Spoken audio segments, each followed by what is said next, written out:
ক'ব বিচাৰিছো হাতে হাত ধৰি বৰ এখন গৰু হাতে হাত ধৰি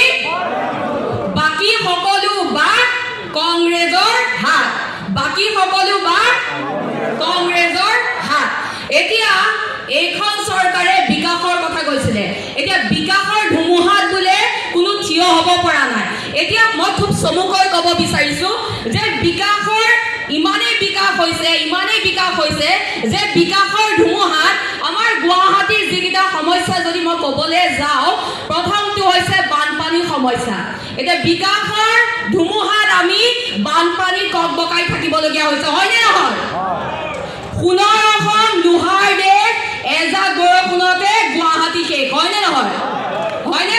তাৰ পিছত তেওঁলোকে কৈছিলে মাটিৰ পট্টা দিয়াৰ কথা কৈছিলে নে কিন্তু মিছন বসুন্ধৰাৰ যোগেদি গুৱাহাটীত মাত্ৰ ৩৬ গৰাকীয়ে মাটি পট্টা পাইছে মাত্ৰ ৩৬ গৰাকীয়ে তাকো বচা এইখন চৰকাৰে যে কৈছিলে জাতি মাটি ভেটিৰ কথা আমি ভাবিছিলো হয় সঁচাকে জাতি মাটি ভেটিৰ ৰক্ষা কৰাৰ কথা কৈছিলে কিন্তু তেওঁলোকে নিজৰ ভেটি ৰক্ষা কৰিলে এই প্ৰসংগত মই ক'ব লাগিব জাতি মাটি ভেটি গ'ল মামা মামীৰ মাটি হ'ল হয় নহয় তাৰ পিছত তেওঁলোকে কৈছিলে খোৱা পানীৰ কথা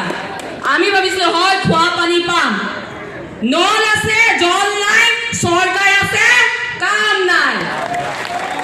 খোৱা পানী কি হ'ল আমি খোৱা পানী এটুপিৰ কাৰণে ৰখি থাকিব লাগিব নেকি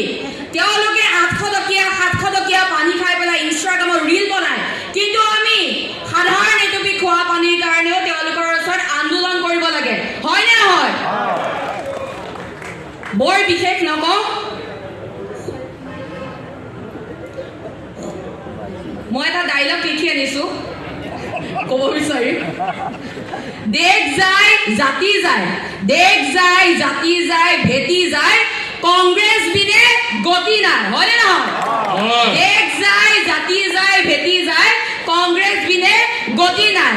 আহিলে কংগ্ৰেছ বাচিব দেশ নহ'লে বিজে